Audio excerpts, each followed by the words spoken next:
Hey guys, what's up? Michael Strange here. Still taking the week off. This is an old show. This is called Ghostly Processions, The Night Marchers of Hawaii and Gettysburg Ghosts. This originally aired, let's check the date. This is on, oh snap. All right, hold on, give me just a sec. You have all the windows open. All right, this was actually November 18th, 2020, and this has never hit the podcast feed. And again, I'm taking the week off, so thanks for bearing with these old shows, which are a little lesser in quality, a little lesser, not because of the calls, because of myself and my practice and how actually I'm good at running a show and the bumper music and the radio stuff and all that. So anyway, thanks for hanging out. We'll catch you soon. More Troubled Minds next week. Don't go anywhere. Do the thing. Listen to the thing. Spread the word. All the stuff. Hope you enjoy this. One more time, talking about Ghostly Processions. See you next week. Thanks. The full artificial intelligence will spell the end of the human race. It's a flying object, and we don't know what it is. I would hope somebody is checking it out. It was a rocket or whatever, but incredibly fast, opposite direction. It was too fast to be an airplane. I'm glad the Pentagon is looking at this, because if it poses a threat, I want them on top of it. Well, the craft generates its own gravitational field. You said there's lights in the sky? The internet has become the command center for criminals and terrorists. 911, what's your emergency? I need help, please help me! Aliens won't let it happen. You know, that's what we're instructed to say. Roswell, Area 51. Alien kept deep under the ground. 1 0 1 1 1 0 1 1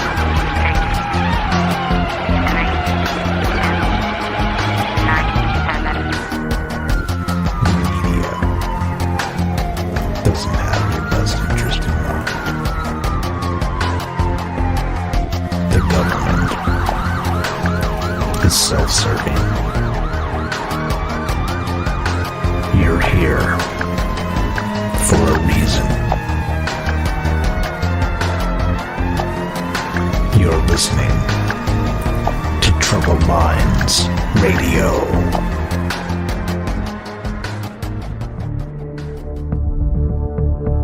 Broadcasting live from a secret bunker just off the extraterrestrial highway.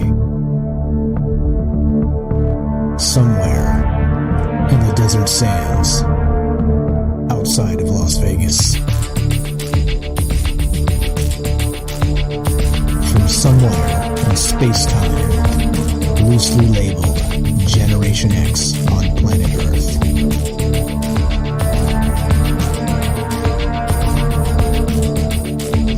Asking questions of you in earnest into the digital darkness. Good evening and welcome to Troubled Minds Radio. I'm your host, Michael Strange. And hello to all of you who might also have troubled minds. What's up, guys? It is Friday night, and you know what that means. Friday night is show night, and it's the night we talk about all the things we're not allowed to talk about. You know what that is? Aliens, conspiracy, the paranormal. We talk about the 24-hour news cycle. We talk about everything in between. The government, academia, what would it be? Major corporations. It never ends. The conspiracies never end. And yet, the censorship continues. We talk about censorship. We talk about China. We'll talk about China a little bit tonight. And most importantly, the show's about you. The show's about us. The show's about getting together, letting our hair down a little bit and just talking about things that normally, let's say you're at the water cooler and you're, maybe trying to shoot the shit with your boss and you bring up aliens and then that's a wrap and you'll never get promoted again. Yeah. So, we realize there's a little bit of a stigma to these type of topics. And, of course, they get smacked down and by the technocracy in different forms. But we persist and banned here, banned there, whatever. Right? Just keep on trucking and just roll up a new account. Catch me if you can, suckers. All right, but yeah, that's what's going on. That's what the show's about. We haven't really done a lot of paranormal, and I think we probably should. So let's get back to that. We're going to talk about some paranormal tonight. Going to get away from the aliens, and we're going to talk about some ghosty, misty things that kind of let's say haunt the countryside. So we got some pretty good ghostly procession type stuff that we're going to talk about later on tonight. But for the time being, what we're going to do, this is a long form talk show, so stick with me.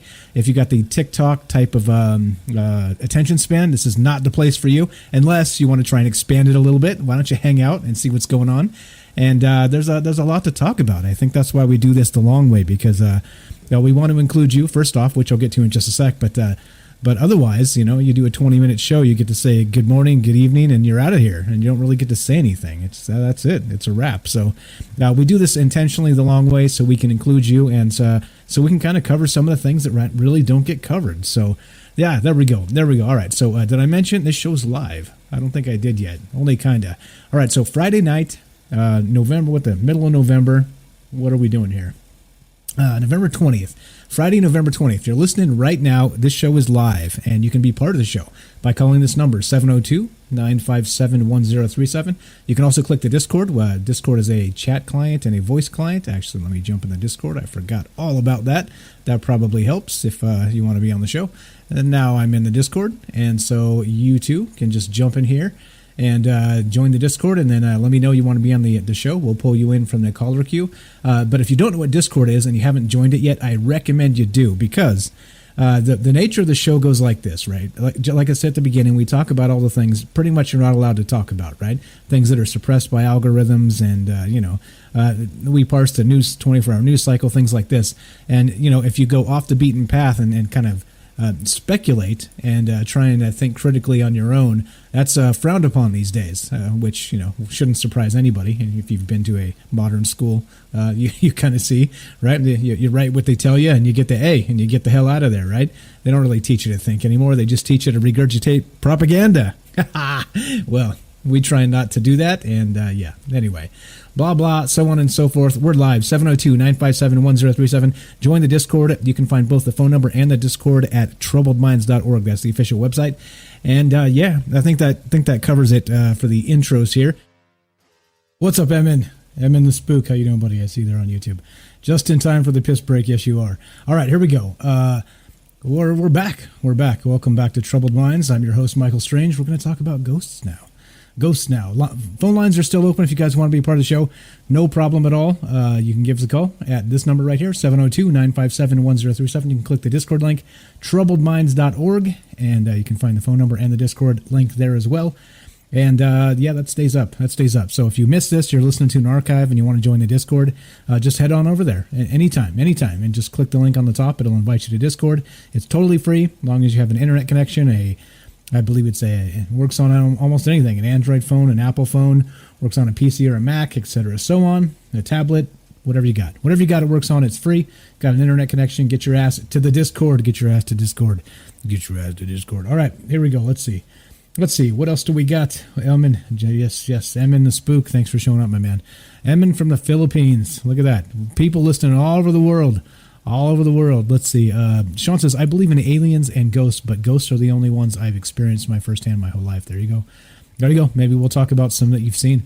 Let's see. This one's for you, Bailey, by the way. You're just in time if you're hanging around. Let's see. We got, Ghosts, says Brian. Yep. Ghosts.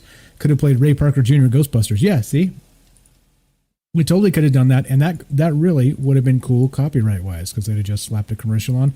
Oh, and by the way, speaking of commercials on YouTube videos, did you guys see this? Just recently, they changed the terms of service on YouTube, where they're going to play commercials on everything, whether you're monetized or not.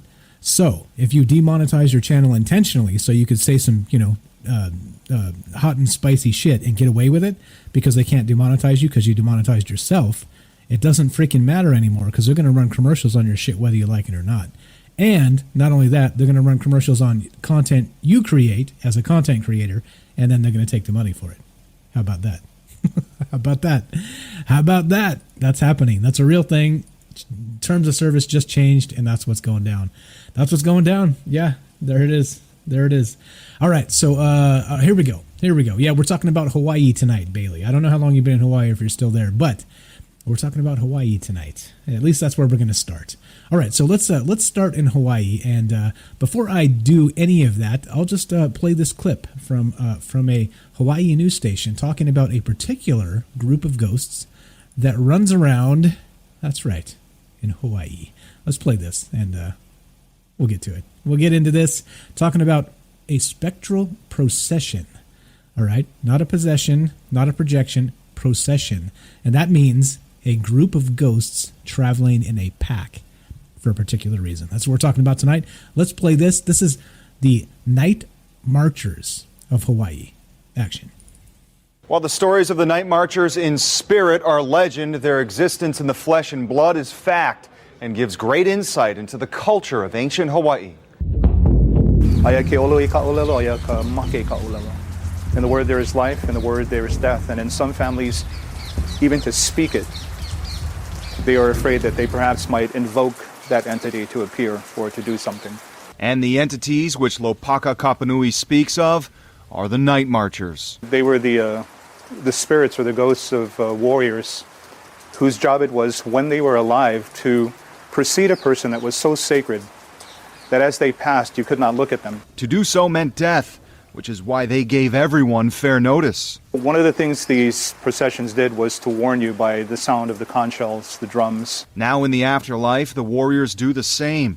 As Lopaka tells it, sightings are often accompanied by the sounds of those shells and drums for warnings of danger. The best thing to do is get the hell out of there and run. It's easy to see how the Marchers have evolved into boogeymen in popular culture. But history tells it otherwise. They were just doing their job, I like to think. Researcher and historian Nanette Napoleon uses the Night Marchers to give a window into life in ancient Hawaii. And a lot of people don't realize that processions were a very common part of everyday life. These processions served for the ali'i to check on their lands and collect tribute as well.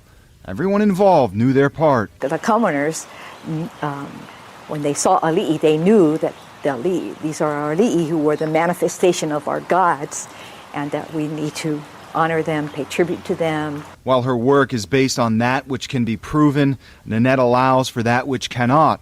She believes in the Night Marchers, as does Lopaka, who has had what he believes is a personal encounter. He shares his stories not to induce fear, but to impart knowledge.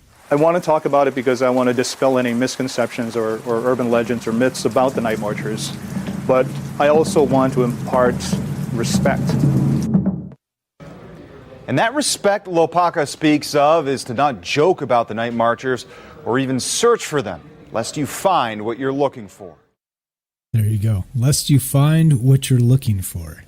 And why would you be worried about finding this pack of ghosts, right? This is from UFO Insight. Our good buddy Marcus Louth wrote this. He was on the show quite a ways back, and we should actually reach out to him and get him on the show again. He's from the United Kingdom, writes a bunch of really good stuff. If you haven't checked out UFO Insight, please do.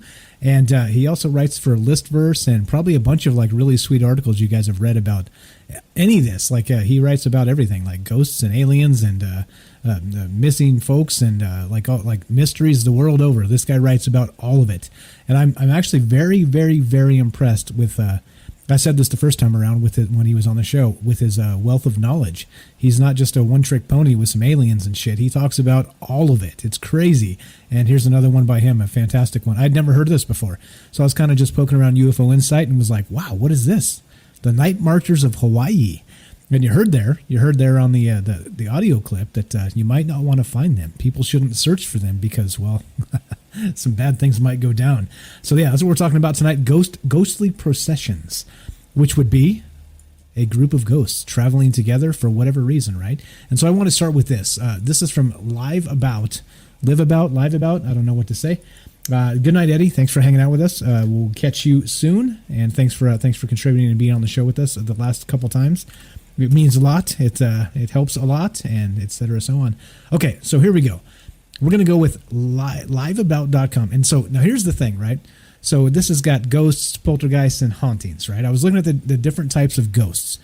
And here's the thing, right? These are kind of generic descriptions, and this is kind of what people see as what, hauntings are, like ghost-wise and these types of things. Remind me to pull out that 4D thing, fourth dimensional thing, and we can talk about that a little bit later on. It's in the Discord. Okay, so question, right here from the website: what is the difference among a ghost, a poltergeist, and a haunting? All right, now this is just one source. I was just trying to get one source that kind of had us like a different description of what the three things are. Okay, so this says, despite popular belief, there are distinct differences among ghosts, hauntings, and poltergeists. It says ghosts are thought to be the spirits of people that have been caught between this plane of existence and the next. They are intelligent beings, often capable of interacting with the living. All right, that's ghosts. Second is hauntings. Hauntings are recordings of an event in or on an environment. They worded that wrong, so I paraphrased. They do not interact with the living. So it says hauntings are recordings of an event in an environment. They do not interact with the living. All right? And third, poltergeists are neither ghosts nor hauntings, but are caused by the unconscious mind of a living person, usually under some kind of stress. All right, there we go. That's what these definitions are. And I know nobody has all the answers, especially when we're talking about the paranormal. But here we go. I just wanted kind of a way to look at it and kind of look at what these processions, these groups of ghosts might be. And just looking at this, you can kind of gather that maybe they're hauntings, right?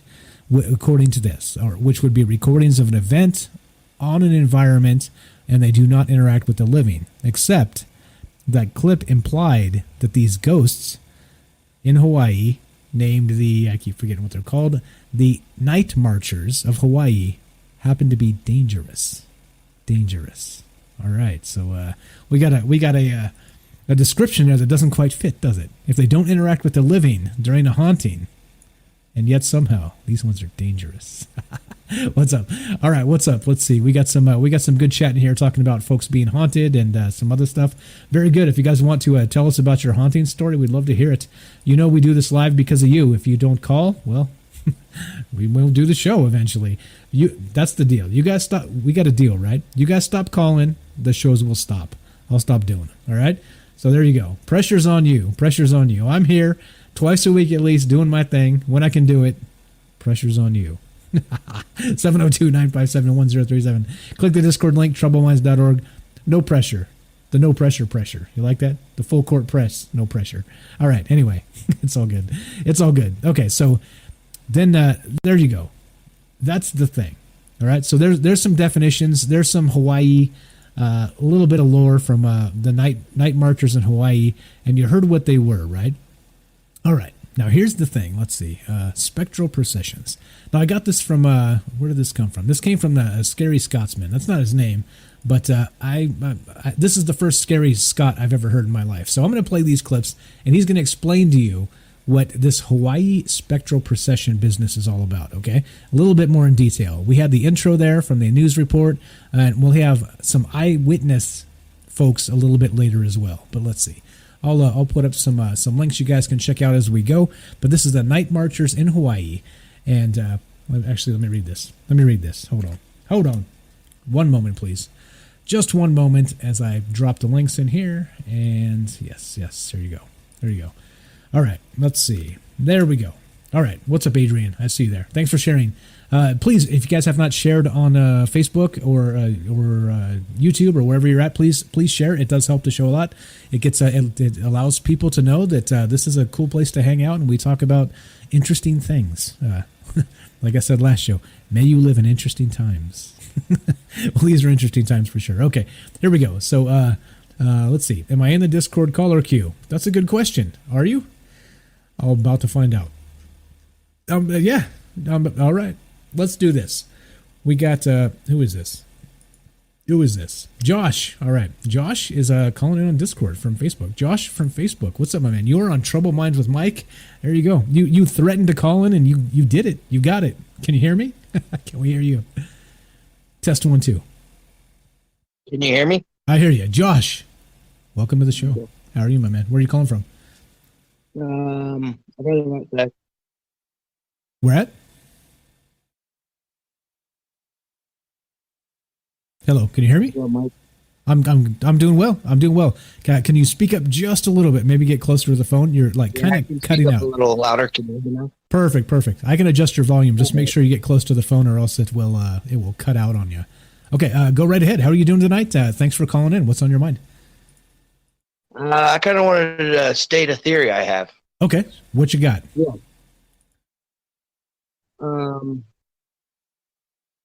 Let me close this and so I can be on Discord. Hold on a second. Yeah. Can you hear me? I hear you fine. Yeah, it's Okay. best to close the stream because then you hear me twice and hear you twice, and it's a shit show. Yeah. But yeah, all right, perfect. I can hear you great. Okay. You can hear me great. The stream can hear you great. All right, let's do this. Awesome. All right. So this theory is a little twisted, but it has to do with Trump and the military Okay. and reptilians. And okay, perfect. You're in the right place. Okay. And the reptilians. All right, what you got? So I don't know if anyone knows that, the military asked Trump to be president. They were going to do a coup d'etat or whatever it's called, on Obama, take him out of office. Okay.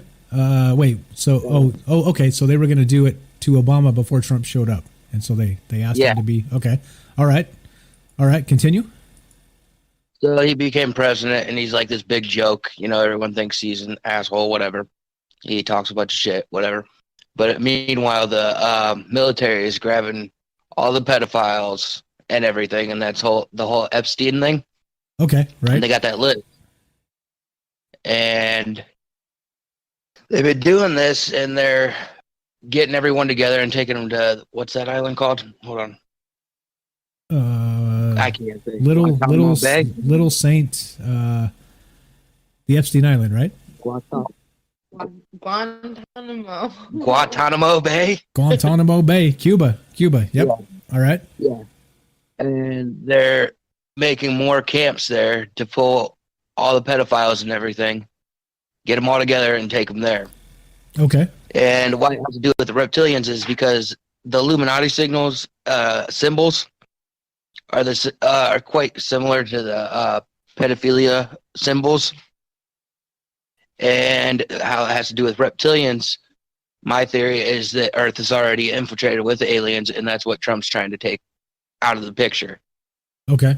Because the reptilians are going to drink the blood, because they need that protein to survive. Yep, the adrenochrome. Yep. Yeah. So I'm wondering if we're already infiltrated and he's just trying to get rid of everyone. And it has to do with the COVID-19 thing too, because if we created it, or you said Italy, but if someone created this thing where they can only kill the reptilian bloodline, that it would wipe out the population of that line of blood. Okay, I have heard this before, actually, in I think a slightly different iteration, and it's very, very well parallels the, we're going to call them PNon. You know what I'm talking about? We're not going to say the name because you get taken down, but it's a different letter just after P in the alphabet, but it's PNon. You get what I'm saying? I'm sure you've heard of these guys, right? Yeah. Oh, yeah, I know who you're talking about. Okay. So it very similarly mirrors that as far as I'm aware.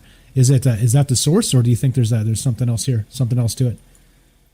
I think it has to do with just swiping out the bloodline.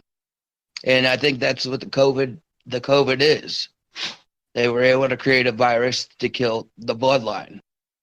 Because you don't want to induce panic saying aliens are here, but it also explains Trump's space army too. Right, the Space Force. Yeah, there were some interesting things that happened around the time he enacted the Space Force. So I wonder, right? Makes you wonder. Yeah. Just a theory I had. Okay, fantastic. Yeah, no, definitely good. Anything else on your mind tonight about the ghosts or anything else, or care to expand on the theory there? Well, there's other theories. That JFK Jr. is still alive. I don't know if you've heard that one. Yeah, I think that's part of the peeing on as well, right? I think they even speculated he was peeing on, right? Yeah. Yeah. Yeah. That's how supposedly he's getting Trump's getting all his intel from JFK. Right. Supposedly. I don't know. Yeah. Exactly. Who really knows, because they don't let us in those meetings. Yeah. They totally don't. Yeah. But okay, so all right, so then let me get your, well, I got you on the phone then. Let me get your take on the ghosts here. Do you think this is some sort of interdimensional thing? Do you think spirits kind of like slip into one state or the other and forget who they are, like they say, kind of like in the old ghost tropes? Or do you think it's like something different, something completely different? What do you think about that? I think it's layers of honestly, what I think is kind of weird too, but parallel universes. Okay. And we can see them at certain times depending on certain frequencies or certain radiation in there. Okay. So it is some sort of a interdimensional barrier. So what about, so then let me ask you this. Regarding that, in your theory, your opinion, of course we have theories here, we don't have answers. I wish I had answers. Mm-hmm. But do you think that so our spirit moves and can interact with those things, or is it all, or there's no spirit and it's like a quantum entanglement sort of situation with our universe and the next, and those are the ghosts we think we see, which are maybe not our spirits, but are maybe something else, somewhere else. I don't know. What do you think? How does that work? The quantum entanglement thing is really interesting. In fact of our bodies, we don't use all our brains. Our brain. We don't use our whole brain. So my theory is whenever we lack oxygen to our brain, it creates what people call it the spirit, but it also interacts with the multi-dimensional theory too, along with the parallel universes and stuff like that. Okay, so you think it's kind of a sloppy mess between all of those things, like including aliens too, right? So maybe interdimensional aliens as well. It all kind of interlocks. Sorry, you cut out again. Get close to the phone if you can, please. It's cutting out. It all interlocks in a kind of weird, fucked up way. Okay. So I mean, we're all one multiverse after all, so it's going to have to interact one way or the other together, right? Okay. All right. Any other takes on anything else we talked about, or we'll care to expound?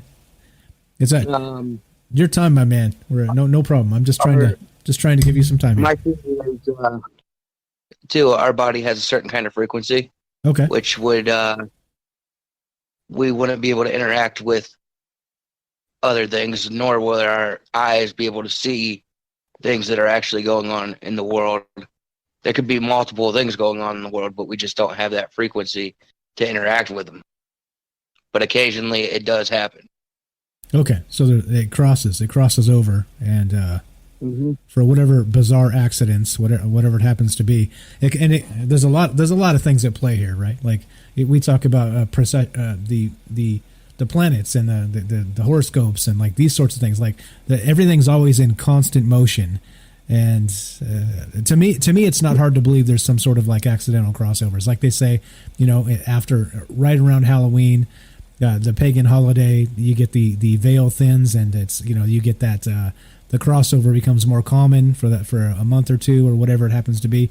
You know what I mean? There's so much motion between everything. Like the universe, all parts of it are always in motion. It seems to me that it seems like an easy take to just say. You never know. Like this might be universal. This might be dimensional. This might be, maybe it's spirits. Maybe all this works, and maybe it all works together somehow. How it works together, I think we need to work on that, because there's a big theory there. There's a big ass theory there. But yeah, here's another take I have on the reptilians too. Okay, go. 4G and 5G networking, the towers and everything. I think that's why we're seeing more and more like shape shifting, the eyes changing on camera, stuff like that.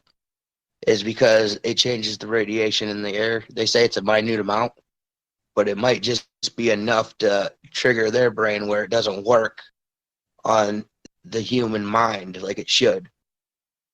Okay. I got you there. where we see him as human. Yeah, so we've actually had people call into this show and say that they've seen them with their own eyes, like actually seen them, not on television, like actually saw them like kind of start to, like their human skin kind of regress and see like reptilian eyes and this type of thing. So yeah, I've seen it once. You've seen it. When? Can you tell us about it? Someone's eyes. Now, he might have been messed up on drugs, but his eyes were slits. And it lasted for like an hour. I've never seen anything like that before. It kind of weirded me out. I couldn't stare him in the eyes. Okay, so you've seen something you think might be a reptilian. All right. Yeah. Okay. But I'm not sure. Like I said, it could have been drug motivated. I don't know. I don't know any drugs that would do that, but it was beyond weird. That sounds beyond weird to me. That's the type of thing that will definitely make you change your mind about some things, doesn't it? Oh. Yeah. Right on. Okay.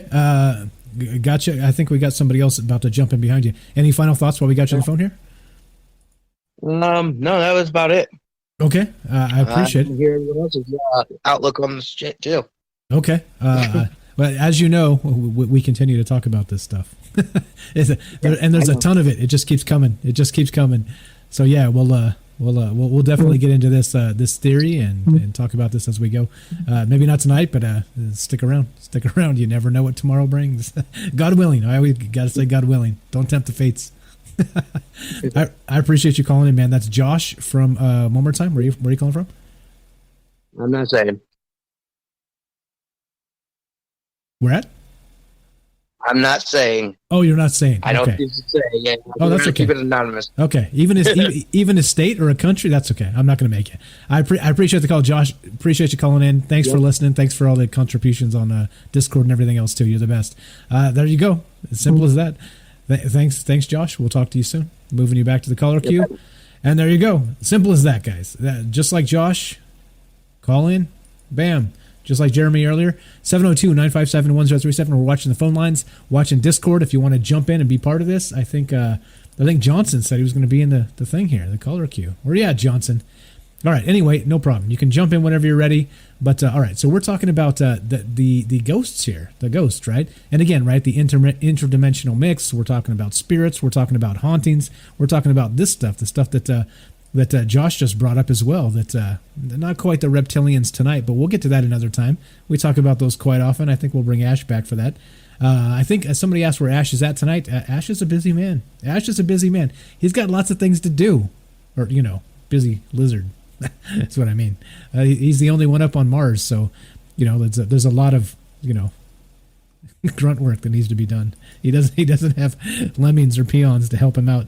He has to do it all himself.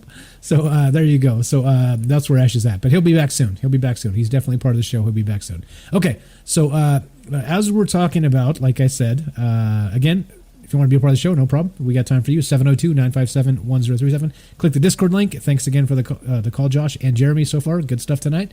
I love hearing from folks that I haven't heard from in quite a while. So if you if you're new for the first time, never called in, never been on the show, I'll be nice to you. All right. We don't do the humiliate you and hang up on you thing. So yeah, I got you. We can get you through this. So do call if you're interested in this type of thing, and we'll get there. We'll get it done. 702-957-1037. Click the Discord link. And yeah, all right. So let's go. We're gonna play clip 1 of this, and if somebody jumps in for the call, no problem. We'll pause this and keep on rolling. But now this is the spectral. What is this? Hold on. I forgot where we're at. See, too much in my brain at one time. It's like overload. Did I mention this is not scripted and it's all like a loose outline and we just go from there? Yeah, well. Yeah, well, now you know. All right, here we go. Let's see. All right, so this was the Night Marchers. I did link this. We're going to link it again, and then we're going to play some clips from this. Here we go. Blam. There we go. Not from this in particular, but some clips about the Night Marchers. Yeah, Joe's been spooked. I think they got to him. Did they get to you, Joe? I think they got to you, Joe. I haven't heard from you in a while, buddy. Joe from Florida. We're talking to you, buddy. Did you get it? Did somebody knock on your door? Tell you not to call in? Yeah. All right. Okay. All right. Talking to you, Joe. 702-957-1037. All right. I'm going to play this clip. We'll get this started. The Night Marchers. All right. This is from MauiMagazine.net. And this is anyway, but the clip is not. As always, the clips we play will link after the show. They'll be in the YouTube description, so you can find all that stuff there. Here we go. Part 1 of the Night Marchers. This is from the Spectral channel, I believe. That's why I labeled it that. Okay, Night Marchers from Hawaii. Here we go. Part 1. This is what they sound like. This is what they look like. This is what this is all about. Couple clips here. Action. But what if I told you that there are accounts of vengeful spirits amassing together to walk the streets and fields at night? A malevolent mass of angry ghosts hell-bent on destroying those they encounter. As it turns out, such accounts do exist, and they are prevalent across cultures, leading some credence to the stories themselves. There are several legends that speak of armies of the dead, some of them benevolent, others decidedly not so. But while accounts of the rotting corpses of ancient warriors rising from the grave are aplenty, it is the incorporeal souls of such creatures which concerns us tonight. The Santa Campagna in Spain, the wild hunt mythologies from northern Europe, and even the Benandanti in Italy, which are astral projections from living people doing battle against witchcraft. All of these will have their own entries in the Spectral Companion, but for this episode we focus on one special group. Night Marchers. Some say that when ghostly footprints are found in the soil of the Hawaiian Islands and there is no one around, that the Night Marchers have passed by recently. And who are these ominously named entities? They are the ancient dead, the ancestral warriors who once fought and died during great battles of the past. Local traditions among the Hawaiian Islands claim that the Night Marchers only reveal themselves on certain days and in certain conditions, as though they are bound to their graves until these fateful nights, when they can rise and terrorise those around them. Okay, there we go. Is that the scariest Scotsman? You'll have to forgive my accents. I think he's Scottish, right? That's the scariest Scottish dude I've ever heard in my life. But I didn't think Scottish folks could be scary, or whatever accent that is. So you'll have to, again, forgive my take on that. I don't know exactly where he's from, but holy shit, right? The guy's telling us a ghost story. It's good stuff. But okay, so now he says in Hawaii, when you find footprints in the sand and nobody's been around, it's possible that they came from these night marchers. And they travel in packs, in groups, and they're not easily found, one, and when they are, they might be dangerous. Let's go part 2. Action. Their power is often connected with calendar nights traditionally associated with the god Kanaloa. This ancient being, often depicted as a squid or octopus, is said to be the keeper of the underworld. Perhaps then it is Kanaloa himself that releases the armies of the dead one night at a time. The spirits of the dead warriors are said to rise up out of their burial sites from battlefields where their bodies have been subsumed by soil and grass, or from the ocean itself where their dead bodies lie at the bottom of an abyssal sea. Once risen, the dead spirits come together to form a menacing troop, who are then said to march across the islands of the living. Many hold in their hands spectral counterparts of the spears and other weapons they used to kill during their lifetimes, and they are depicted often as wearing traditional dress designed for battle. As they march, many of these dead warriors shout and chant together, beating mournfully on great drums and blowing eerie notes on conch shells. This, it is said, acts as a warning to the living. When the drums and ethereal music is heard, Those living on the islands are forewarned. Do not cross paths with the armies of the dead, or suffer their fate. Nowhere is safe. The terrain is no impediment to night marchers. At their own choosing, they can glide over sand, soil, water, and even rock. Okay, there you go.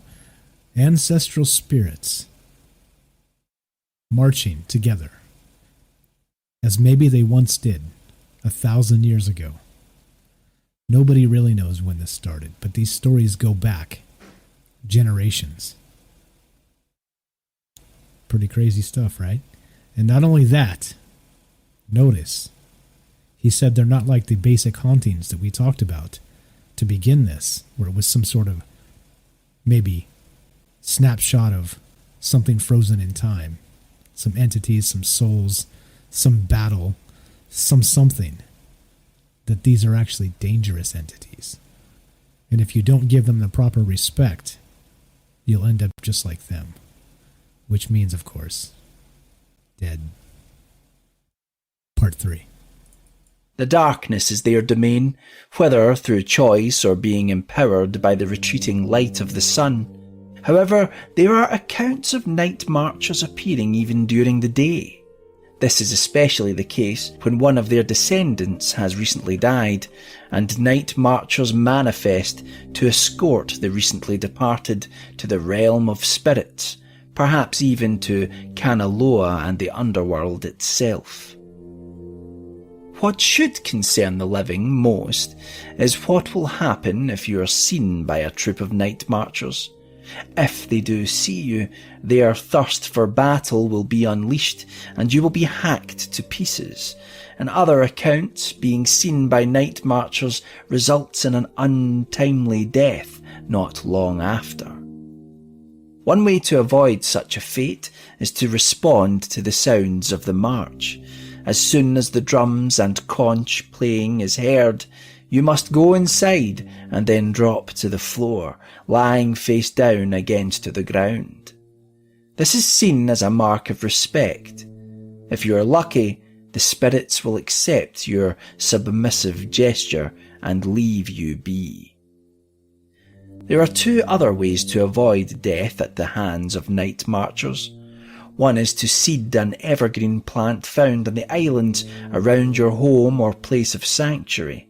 The plant is called Cordyline fruticosa and is found throughout the Pacific Islands and beyond. Okay, there you go. So we got some interesting things, right? So if you don't pay them the proper respect. All right, so let's back this up. You're on the beach in Hawaii, right? You've had a couple of drinks called the Twilight Zone. You're walking out kind of further past, let's say you're on Oahu, because, well, you know, most people know Oahu. You walk out on the beach at night. Let's say you're by yourself. You've had a couple, 3 drinks called the Twilight Zone, and you're kind of out there, and you're just enjoying the warm air, got your toes in the sand, watching the ocean, feeling the breeze, and then you start to hear, out there in the darkness somewhere, the slow, steady beating of a drum. You start to hear what sounds like somebody blowing into a conch shell.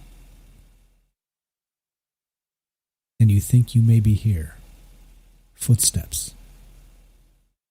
Not one, but many sets of footsteps.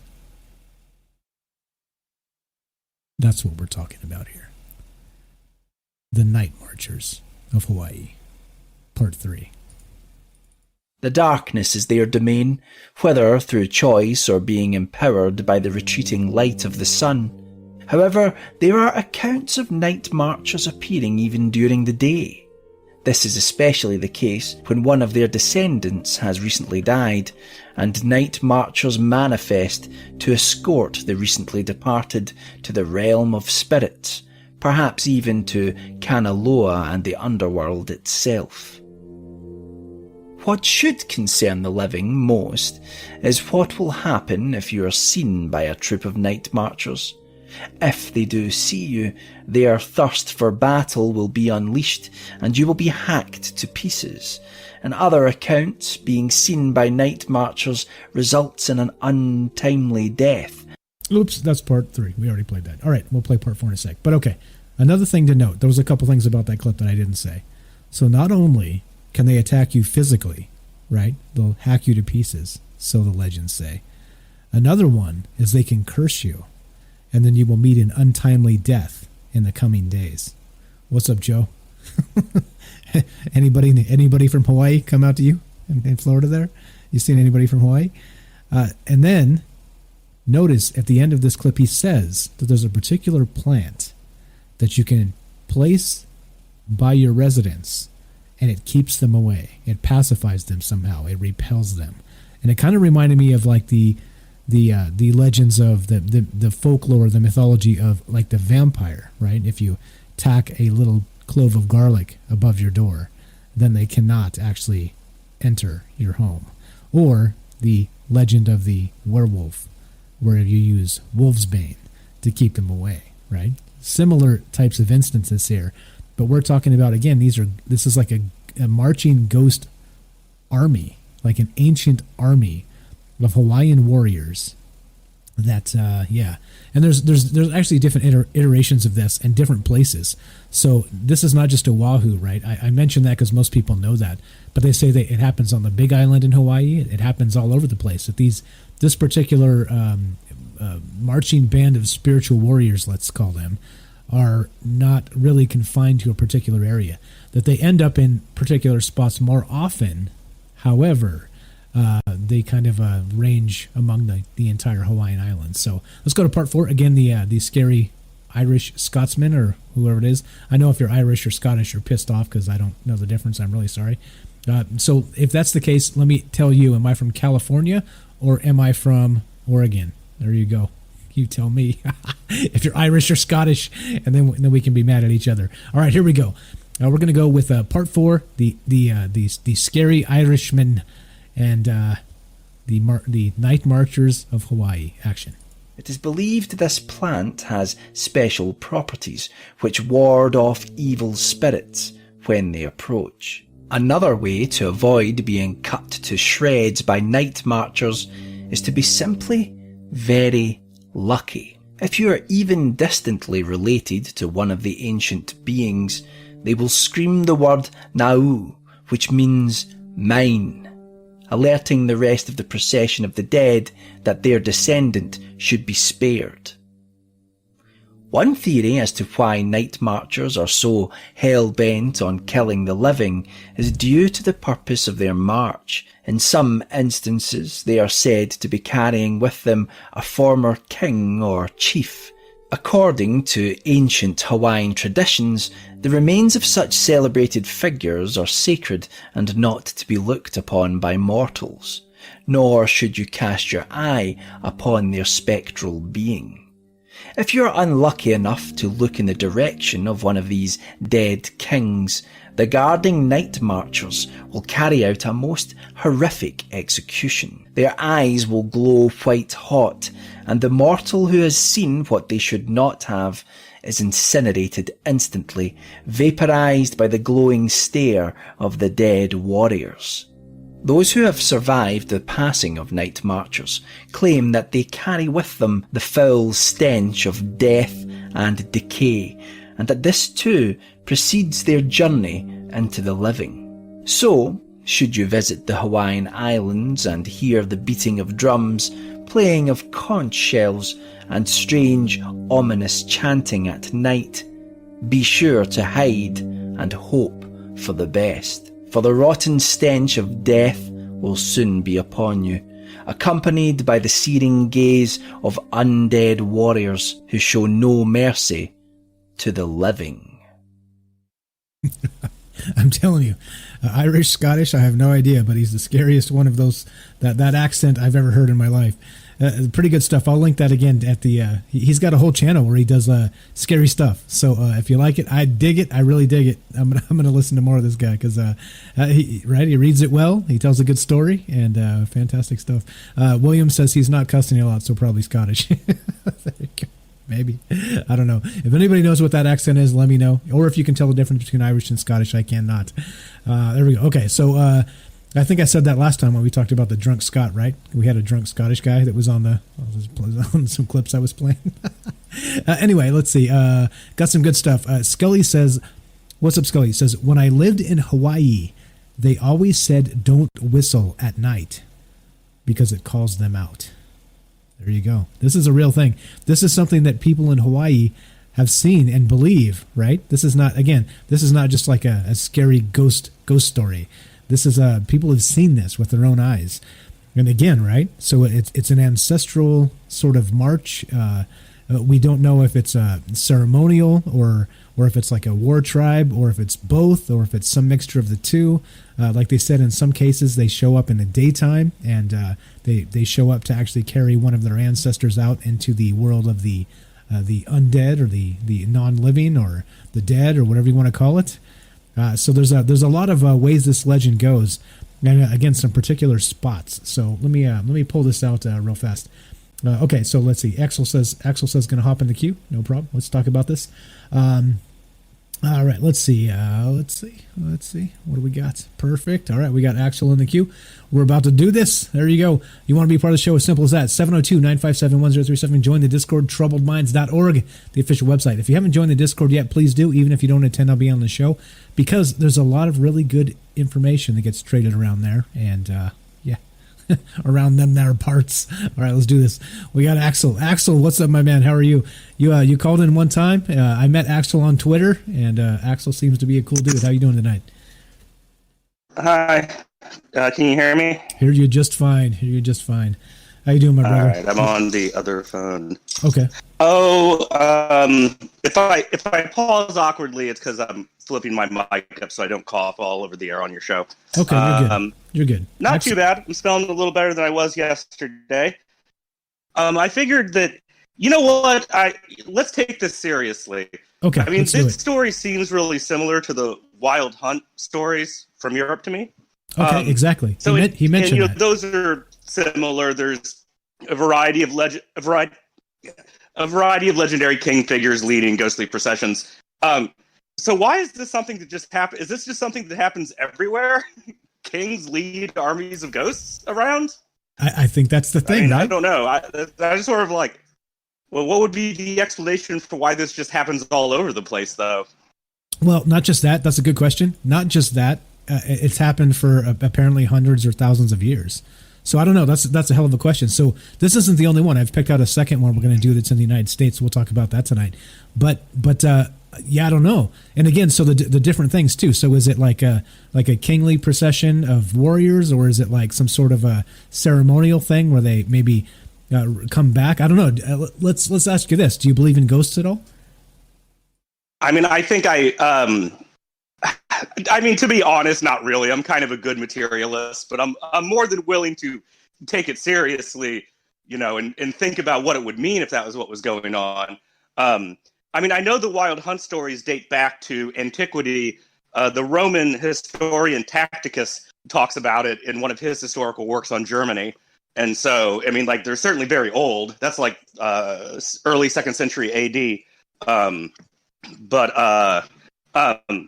just think it's curious. And look, if I was being honest, I'd be like, it kind of seems like a story that maybe got transplanted to Hawaii in the sense that, because it seems so similar to the Wild Hunt stories, but I might be being a spoilsport.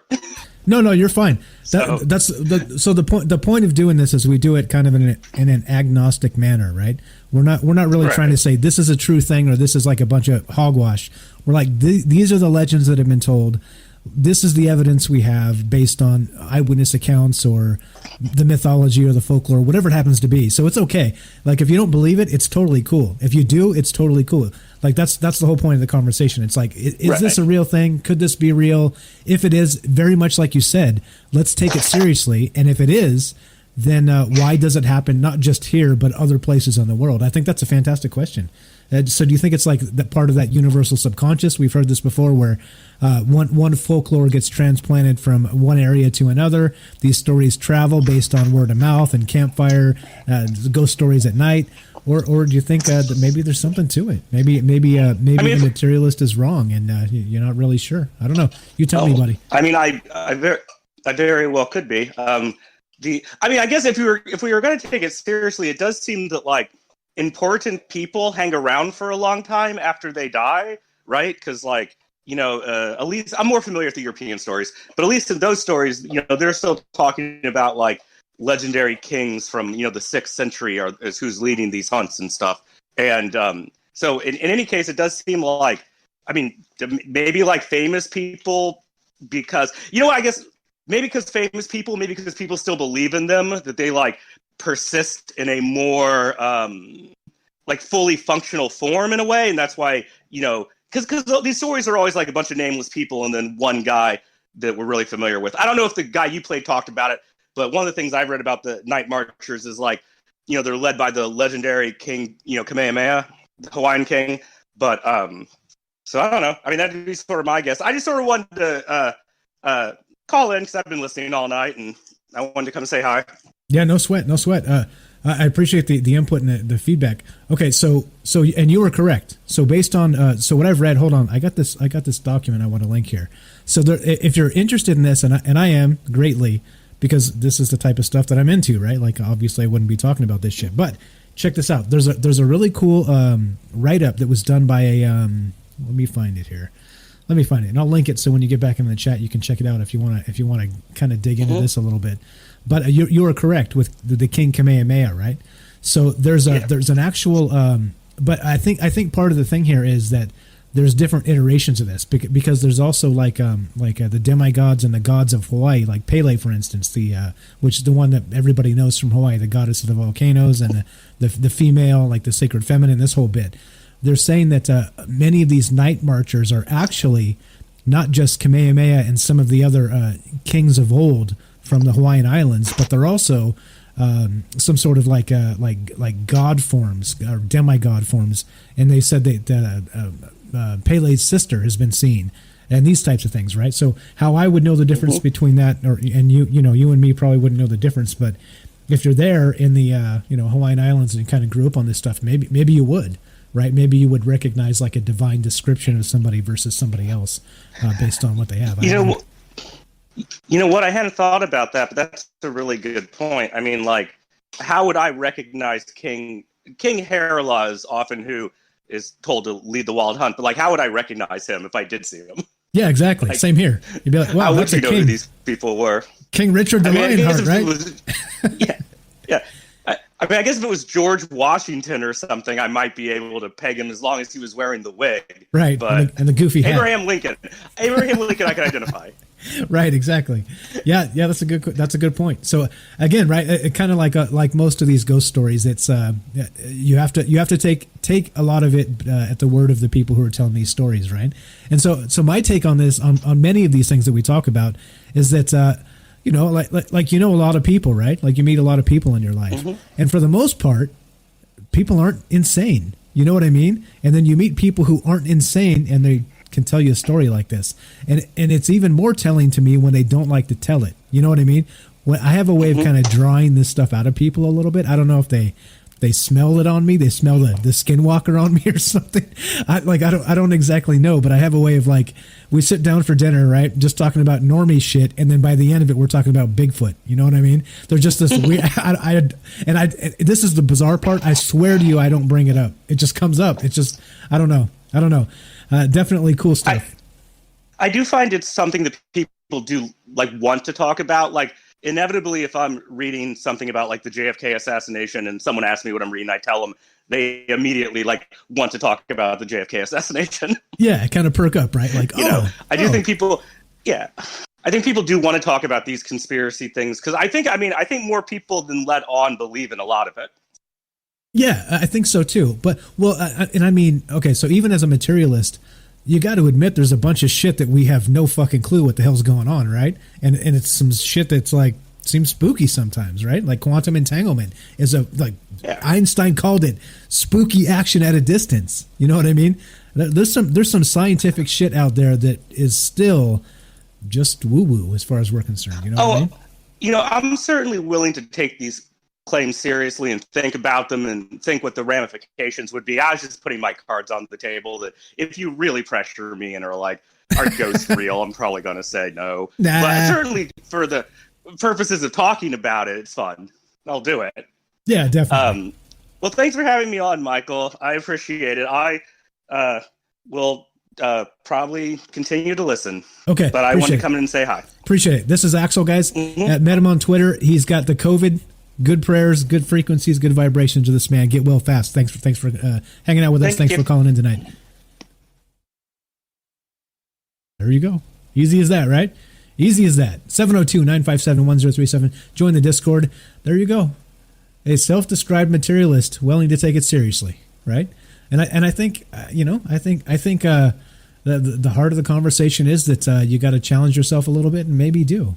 I'm probably with him. I've never seen a ghost myself, so I can't really say, well, they probably exist. But I know many of you have. I know many people that have. So again, anyway, so I link this thing. It's at explorationhawaii.com, and it's a fantastic upload. It's 33 pages, and this paper was written in 1983. And they actually go through on the Phantom Night Marchers in the Hawaiian Islands, and they talk. It's by Katherine. Let me read this. Katherine. Here we go. Katherine Luomala, right? Which sounds like somebody who probably grew up on the Hawaiian Islands. And she's got the similar surname. And the reason I didn't read a bunch of this is I honestly just can't pronounce a bunch of these Hawaiian words. Like I've got family that's lived in Hawaii and family that still lives in Hawaii. And, like they say these words like Kaneohe, or, you know what I mean? But the bay or whatever it is. But I will butcher every single word in this document. But if you want to check it out, 30 pages written in the fall of 1983 called Phantom Night Marchers in the Hawaiian Islands by Katherine Luomala. And there's some fantastic stories here about fishermen that saw these things and all kinds of other firsthand accounts, right? Or even folklore passed down. So, again, back to 1983. So not like that was super long ago, but these are stories that are supposedly, hundreds or thousands of years old. So there we go. I linked it. You guys can check it out. And let's see, you got some good conversation going on. And in the chats, let's see, what else do we got? There you go. Sherry says, I've met a few. Like, again, that's what I'm saying. Like, people see some ghosts. People out there see some ghosts, Like, I've seen some weird shit. I'm not sure I'd classify them as ghosts, but maybe they were, right? I don't know. Personally, I don't know. Again, this is the question show, not the answer show. I'm not here to give you the answers about anything. Okay, so anyway, as Axel said again, Axel, get well. Thanks for the call. Appreciate that, my man. It is fun to think about, and it is fun to talk about. I think that's for sure. But okay, so here we go. We got Kanaloa. Anyway, I got a bunch of links here about the Night Marchers of Hawaii. So before we get into the next batch here, this actually next batch is in Pennsylvania. Before we do that, I've got a first-hand account of an individual that saw the night. What do you call these guys? The Night Marchers of Hawaii. All right, go back to this article real quick. All right, so here now, this is a first-hand account of somebody explaining this. Now this is a tour guide in Hawaii that actually takes people out to this site, one of the supposed paranormal hotspots of the Night Marchers of Hawaii, okay? And so he's telling a story about one time when they were there, and he says he's been doing this for years and years, and he's never actually seen them. But one night, this happened. Action. Nearly everyone who lives in Hawaii has heard legends and folklore about Night Marchers. But would you like to encounter them in person? Lopaka Kapanui says he has. We're at the westernmost point of the island of Oahu, and not far from here is Kaena Point, the place where souls leap into the next world. Behind me, over the ridge, is where a Night Marcher trail begins somewhere in the North Shore, but comes over just here, sort of takes a long, meandering zigzag down the ridge, and comes out right where we're standing. If you happen to be in this place anywhere between midnight and 4 in the morning, on the night there's no moon, there's a very, very good chance that you will encounter the Night Marchers as they come out of the high grass here, cut through a part of this parking lot, and head directly across the street to the ocean. But take precaution.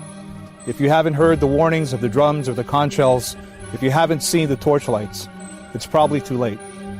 The best you can do is strip naked and lie face down. If you're Hawaiian, you probably have an ancestor in that procession who will call out your name and protect you. But if you're not Hawaiian, good luck. One night we happened to be here a bit too late, and the people showed up late for the tour, and I had no idea that it was actually the night of the night marchers, no moon. I had them stand in a line just where you are now. I thought I'd have some fun with them, and I told them to empty their minds, take long, deep breaths, and forget about the stress of the day or whatever it was that was bothering them. And I said, when they finally felt calm, I wanted them to close their eyes and just point to the area where they think the night marcher trail might come out from the tall grass. Okay, there you go. Normal tour. They're out there. They're a little bit late because people were late showing up to the tour. So it's dark now, and he's kind of just toying with them. And of course, he's telling them the ghost story, right? Because you're the tour guide. You drive them around. You tell them the ghost stories. You tell them the lore of the island, right? You give everybody a good ride. So they show up, and he thinks that he's going to just mess with them. So he's like, all right, tell me where you think that they would appear, up on this ridge, down by the beach, whatever, right? And so the people that are there, the tour folks from presumably not Hawaii, they're not Hawaiian, they start pointing to different parts around the ridge, around the beach, whatever. So here we go. Part 2, action. Well, several people pointed in different directions, but one 6-year-old boy pointed right here, and he went straight to it. And as he stood right in that space and turned around, his parents took a picture of him. When the picture came out, there were orbs right above his head and about a foot behind him, here in the tall grass, were the head and shoulders of Hawaiian warriors in feathered capes, feathered helmets, gourds, some of them holding a spear just like this. All 40 of us, individually, one by one, got to see this picture. And when the last person saw the picture, all of a sudden this word appears on the screen, delete. And the picture deletes itself. And I said, there goes our proof. The second I said that, this wind came out of nowhere, bent the tall grass, these trees, and it wasn't a cold wind. It was a very hot wind. It left as soon as it started, and we were left with the smell of something that had just died. And then we heard the sound of drums. When I got on the bus, I wondered what happened to the 40 people. Where did they go? Well, I was so scared I actually left them behind. And so I had to tell the bus driver to turn around and come back, and he said, oh no, we're not going back there. So I said, wait right there at the gate. And so I got off the bus and ran back in this direction. The 40 people actually ran that way. And so there I was, late at night, chasing 40 people, heading toward Kaena Point. Their first time in Hawaii, not knowing where they were. I finally got a hold of them, walked them back to the bus, profusely apologizing. Okay, so this guy, the grizzled vet, the Hawaii tour guide, he hears drums in the middle of the night after they see this photograph of glowing orbs and what appears to be Hawaiian warriors, ancient Hawaiian warriors with their capes and their feathers. And now they pass the picture along and it deletes itself. And now there's no evidence. He hears the drums up on the ridge and freaks out. Him and the bus driver hop in because they know what's up and they get the hell out of there. Well, it ends like this. Last part. As they got back on the bus, they were flustered, calming down. And the little boy said to me, "Sir, thank you for coming back for us." Those men in those funny capes and helmets, they were looking at you. And one of them asked me, they actually asked me, "What is his name?" I told them, "I don't know." I gave that little boy a hug and I said, "Thank you very much." A month before that, we were at the Manoa Chinese Cemetery on a night when there was no moon. I had 38 architects They were scared out of their minds. It took them 15 minutes to get them off the bus to the spot where we ended up. All of a sudden, this wind came out of nowhere, and I saw it bending the tall trees in the cemetery, and I realized I could see the wind, but I couldn't hear it, and I couldn't feel it. And where I was standing, it was hot, and I was sweating. And then it stopped. The next day, I called my cousin Keone Nunes, told him what happened. He said, "Where in the cemetery were you?" I said, "Just above the children's section." He said, "Last night was Polkane, the night of the night marchers. You were standing in the spot where the night marchers actually walked through." And I said, "Well, why wasn't I killed?" He said, "Probably because you had an ancestor in the procession, and they spared your life. But let me ask you something," he said. "Did you give them your name? Your last name? So they knew what genealogy that you descended from?" I said, "No." And so a month later, a little boy tells me, "The funny-looking men in the feathered capes and cloaks asked me your name." And so it could be that there's a familial connection, a DNA connection with this particular night marcher's trail. Because on the night when they are here, for some reason, nothing happens. And I think, indeed, they are family. There you go. Eyewitness account. Now, take it for what it is. This guy's telling you the story, right? He doesn't have proof of the pictures, which he said were orbs floating in the sky, which many people describe as spirits that end up on film or digital photography. And he said everybody saw it. And then they were so frightened when they heard the drums in the distance that him and his bus driver hopped on and left 40 people in the dark running away on the beach. I don't know. I'm not sure if I'd ever trust that guy again. He's on camera, so. so if you end up in Hawaii, I'll link the video so you guys can see what he looks like. If you end up on that dude's bus, know if shit goes down, he's leaving you. Yeah, okay. Anyway, so there you go. So an actual eyewitness account, all right? An eyewitness account.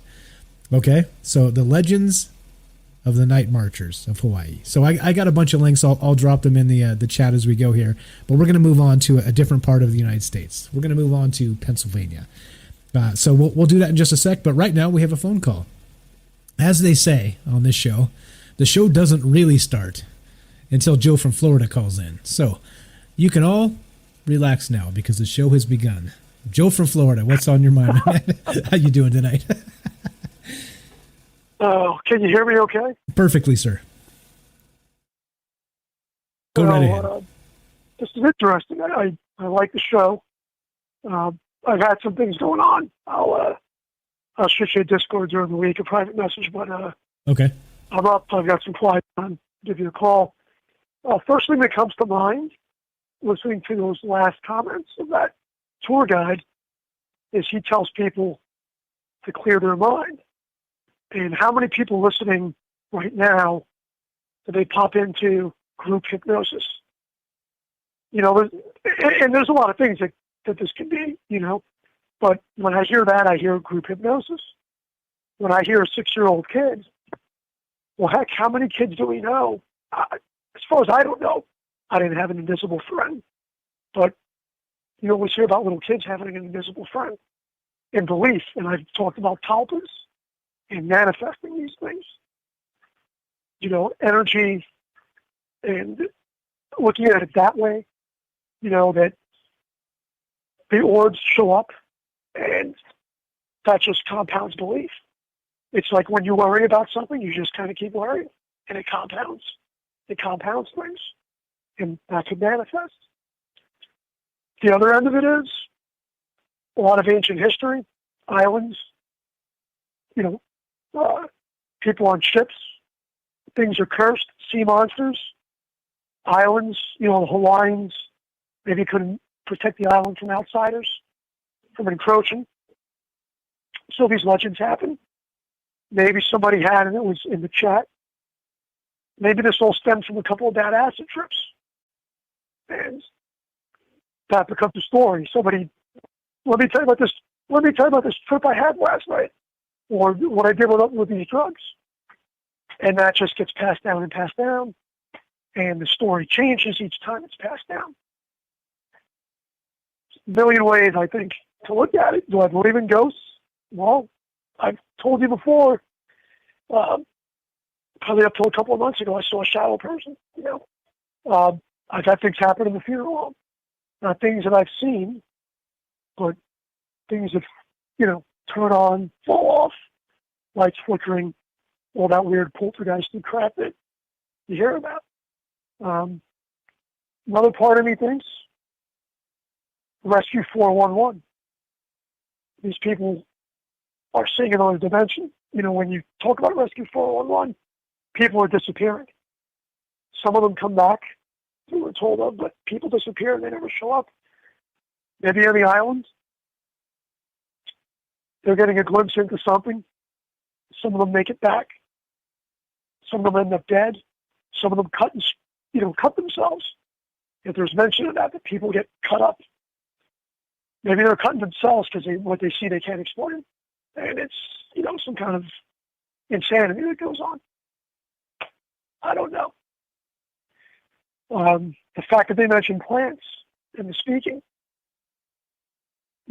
plants can be used for warding off spirits. Plants can be used for, medicinal purposes. And plants can be used, to get high on. So. Hey man, that could be medicinal too. It's almost the same. Recreational, medicinal, you blur the lines. Yeah, missing 411. It's a good story though. I haven't heard of I haven't heard of this till tonight. So definitely interesting. It's not Halloween, but that's all right.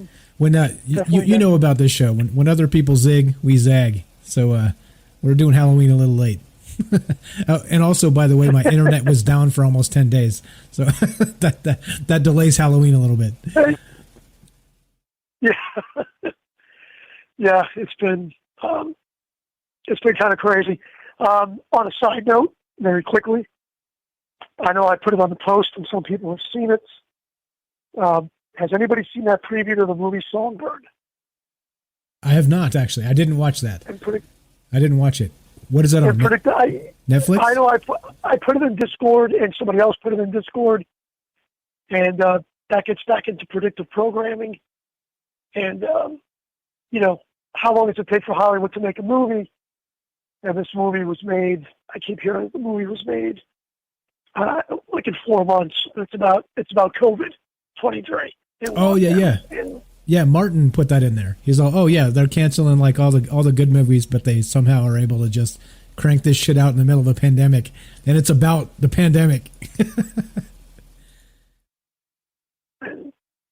Total poor taste. So I will let you go, and I just hope everybody stays safe out there. Interesting with this. I'll stick around for a little bit longer, and maybe I'll talk to you guys Tuesday. You're the best, Joe. Thanks for calling in. God bless you and the family. Stay safe.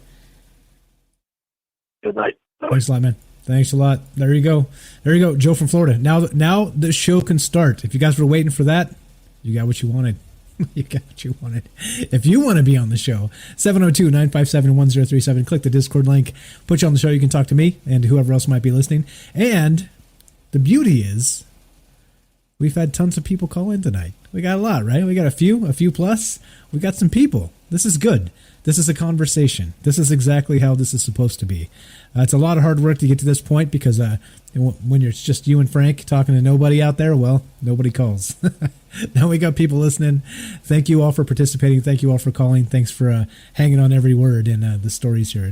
It is amazing. It is a good feeling, and I hope you're entertained enough to continue hanging around. All right, so with all of that said, you can still be part of the show. You know what to do. Let me make sure nobody's on Discord waiting for this. Okay, we're good. We've got a couple more people joining Discord. Thank you for that. All right, so now these night marchers in Hawaii, all right? That's about the end of that. We're going to move on to another one. So I was thinking about this, and I was like, wow, I've never heard of this. This is amazing. But a spiritual spectral procession, right? Again, not possession, not projection, procession. Multiple ghosts moving together Now, given like we said when Axel called there, quantum entanglement, if you want to take this to a scientific level, like we really don't understand what time means or is. And as a result, right, some physicists have speculated that time exists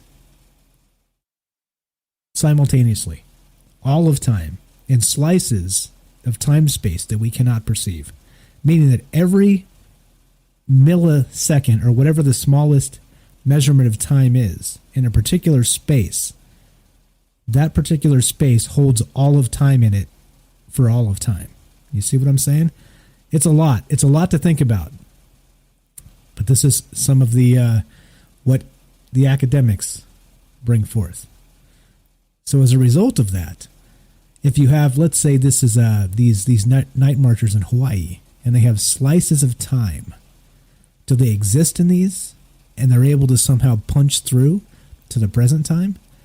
And not only that, if that's the case, then they're able to punch through to any time, because they've been telling these stories for hundreds of years, or even thousands of years. How long have people been in Hawaii? I don't think anybody really knows. But you get it, right? You get it. Okay, now, let's go to the eastern part of the United States. I was thinking about this, and I was like, okay, is there any other part like I can kind of hone in on that we can kind of maybe match up here to be something that's similar, like a procession of ghosts? And I thought, wait a minute, don't they say something similar happens in Gettysburg, Pennsylvania? Right? Like Axel said, he'd recognize if he time traveled, he'd know Abraham Lincoln. He'd be able to pick him out of a crowd. Well, guess what? Some synchronicity. He didn't even know we were going to Gettysburg, did he? Hey, maybe I put that into your head in a retrocausal way, Axel, if you're still out there. Yeah, right? Maybe you knew what I was getting at and you got to it before I got to it. I don't know. Anyway, let's go to Gettysburg, Pennsylvania. And let's go to the battle that happened there. All right. All right, let's see. What do we got? What do we got here? I got some more links. Hold on. Actually, before we do that, let me drop a bunch of links here from the Hawaii stuff. If you guys actually hold on, before we do any of that. All right, I teased Gettysburg. I want you to see this. This is that thing that I said is in the Discord, and I'm going to link it in the chat, and you guys can check this out. But I want you to see this. Now, this is science explaining dimensional entities, right? They don't explain them as entities; they explain them as objects. Okay, but what's the difference, right? If you actually believe there are other dimensions and objects can persist in other dimensions, then of course I think it clearly dictates, even scientifically, that we have entities that persist. All right, now check this out. Link in this. You guys can check this out yourself. It's pinned in the Discord. We've talked about this. We talked about this way back when Frank was on the show.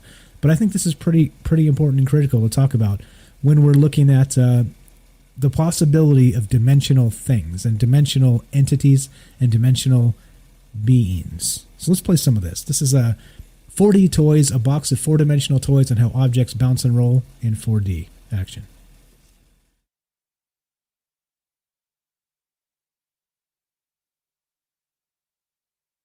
Yeah, I thought there was a narration here, but there's not. All right, so I'll explain what's going on.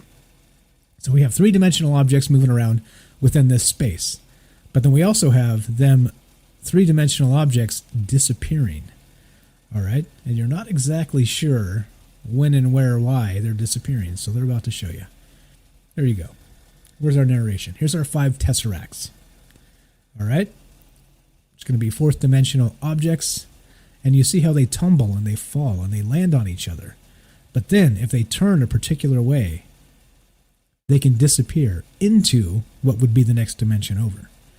And as a result of this, you see the same thing, right? So this is, of course, is a computer simulation of shapes and what a dimensional divide might look like from our perspective, right? Meaning that we cannot see into the 4th dimension.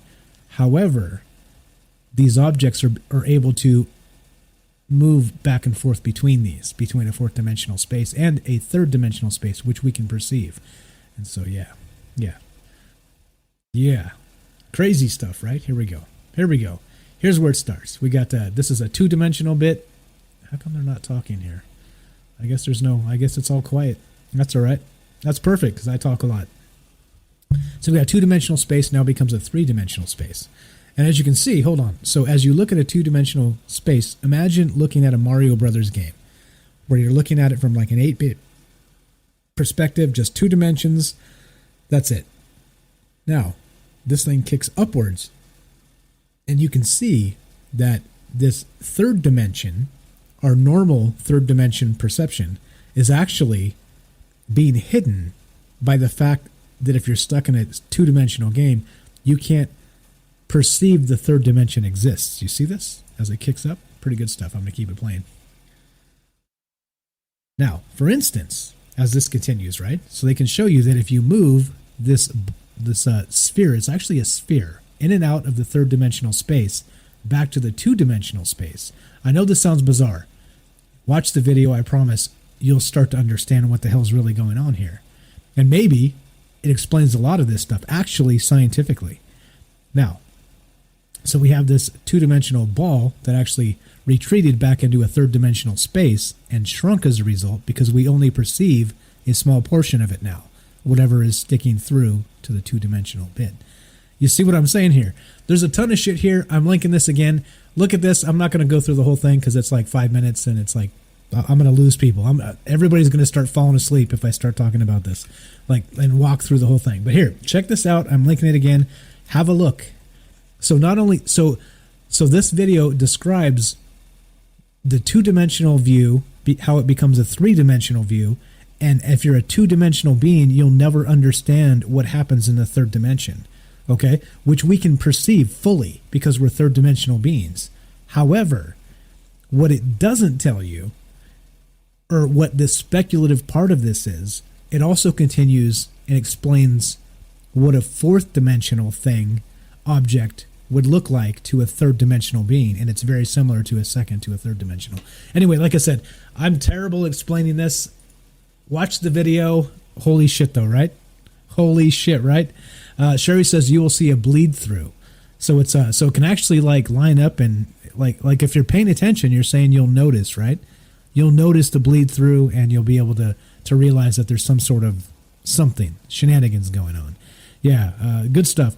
Tamarin says that's fascinating. I agree. That's why it's been pinned in the Discord forever. It's at the top. In the general, it's right there on the pin because it's literally so succinct to everything that we're talking about, right? Whether you want to call the aliens dimensionals or spirits or this or that or even big feet, like we talked about Bigfoot in this context. And it's possible, let's say Bigfoot's a bumbling oaf and doesn't understand that's a 4th-dimensional being and sometimes just crosses over in the 3rd dimension.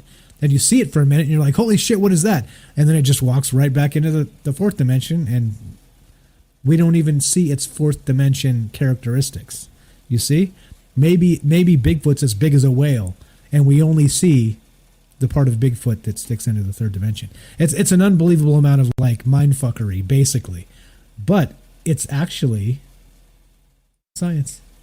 Welcome, science!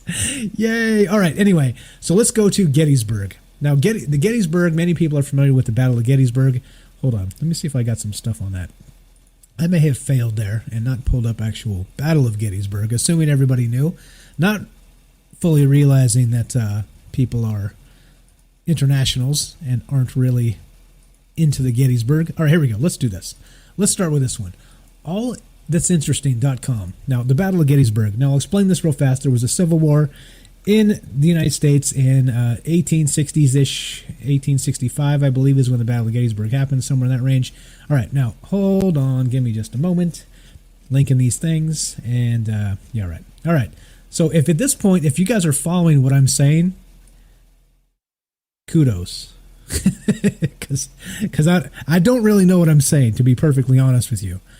But if you look at some of this thing that's, standing on the shoulders of giants type of situation and taking the information that people smarter than myself have come up with, I'm just kind of trying to stick them together and say, well, what if this is possible? And I don't know. I think scientifically it seems like it might be possible. Okay, here we go. So this is from allthat'sinteresting.com, Gettysburg. Meet the Gettysburg Ghosts, spirits said to haunt the Civil War's deadliest battlefield. All right, so it was nearly impossible to bury all the corpses that fell into the battlefield, leaving some to say that their spirits still linger over a century later. All right, so now this isn't one that goes back thousands of years. This is just a century. However, very similar to the night marchers in Hawaii, we see things happening at Gettysburg. Here we go. This is a quick history synopsis. The battle began on July 1st, 1863, when Confederate Army General Robert E. Lee confidently marched his troops through Pennsylvania, where they planned to launch an attack on Union forces. If you're not, if you're international, aren't really familiar with the history here, so the Union was this many states, and then the South and the North got into it, and they say it was about slavery, but it really wasn't. It was about some other things, and slavery was a sticking point.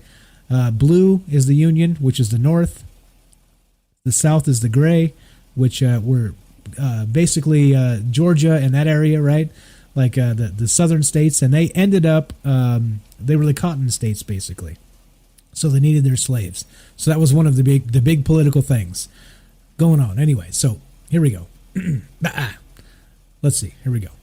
The battle began. General Robert E. Lee, he was of the Gray, the Confederates, confidently marched his troops through Pennsylvania when they planned to launch an attack on Union forces. That's the North. By miscalculations on the battlefield, miscalculations on the battlefield cost the Confederacy the fight and many lives. A total of nearly 51,000 casualties were tallied by the end of the three-day battle. Many of the dead had to be quickly buried near the battlefront. Although most of the dead were later moved for a proper burial, many were left behind. Ever since, there have been ghostly sightings of dead soldiers reported by locals and visitors. Some of these Gettysburg ghosts have even been allegedly captured on camera. And there's some good shit here. I'm going to link these videos and I'll put them in, and I encourage you to watch them because I'm telling you, they're compelling. There's people watching these videos or actually taking videos of this, and you can see spirits. I'm not shitting you. It doesn't look photoshopped. Like, this is the thing, right? So of all the garbage, we look at a ton of garbage. We look at a ton of like fake, this is fake, that's fake, the other thing's fake. It's fake, fucking fake, fake, fake. But there's some things here, right? Just like that one compelling UFO video we watched at the Temple Mount in the last episode, or the one before, I can't remember. But there was one, there's there's so very few that are compelling. All right? Now this is one of those instances. And I don't think I can play these because we'll get a copyright strike. Because these are the assholes that are like, you get a good video and they license it and then you play it and then they give you a copyright strike because they're assholes. I'm going to link these videos and please watch them. I'm not going to play them because we're going to get fucked. If we get fucked on this channel, we got no more. We don't have a backup. This is the backup YouTube channel. So I'm not going to play them, right? Out of an abundance of caution. I am going to link them though. I got the receipts. I'm not making this shit up. But anyway, okay. So the Civil War. Back to the Civil War. 1863, Gettysburg. Shit ton of people die. Over 50,000 people die in 3 days. Now, people that visit this place, it's a sanctuary now, right? It's become a national park. People go there, right, because you want to see where this went down. And the people that go there, you know what many of them report? That's right. A procession of spirits, just like we're talking about in Hawaii. Okay? Except they kind of fall into the more harmless variety. Like they're sort of stuck in time. Like it's a Civil War battle happening that seems to repeat over and over again. And yet, it's not constant like a movie. It seems to ebb in and out of our consciousness, out of our ability to visualize these things. And nobody knows the schedule of the movie that's playing or what's going on. Anyway, what time do we got? Let's see, where are we at? All right, we're at a good spot. Now here's the thing. Check this out. This is amazing. There are some folks, not just this group. There are many. I encourage you, if you're into this and you want to do more research, I only do what I think we can fit in here and I bring here, but I read more than this. There's a shit ton of stuff here. There's a shit ton of these sightings. There's a shit ton of ghosts. there's a ton of stuff happening at Gettysburg, just like in Hawaii, right? Many generations have been able to see these things and report these things. All right, now check this out. This is, here we go, hold on. Let's read some chat. We got some good chat coming. Hold on. We got some, before I do this, we got some good chat. Here we go. Let's do this. Let's read some chat. Pretty good stuff here. All right. Joe says, our consciousness is probably being transmitted from that dimension. It is also where your socks go. There, now you know.